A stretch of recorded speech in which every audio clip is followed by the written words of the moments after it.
ये ले बाबा चाय।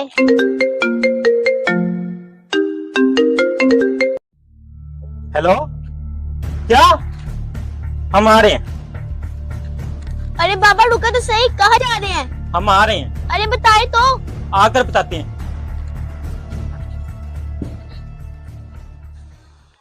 अरे बाबा क्या हुआ था? आप इतनी जल्दी में गए थे, खैरियत तो थी? अरे बेटा, तुम्हारे चाचू के पाँव में चोट लग गई थी। या अल्लाह, चाचू ठीक तो हैं? कहाँ बेटा, 1 महीने का प्लास्टर चढ़ गया है और अब उनकी फैमिली का भी खर्चा मुझे उठाना पड़ेगा। अरे बाबा ये कैसी बातें कर रहे हैं आप?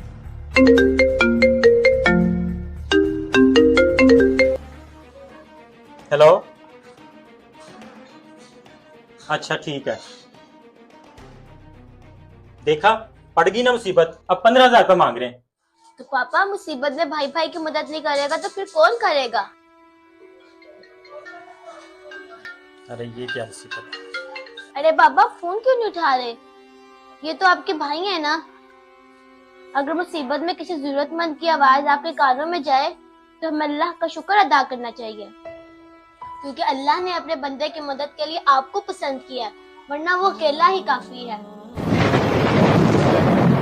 बुरे वक्त में अपनों का साथ दें। वीडियो अच्छी लगे तो शेयर लाजमी करें।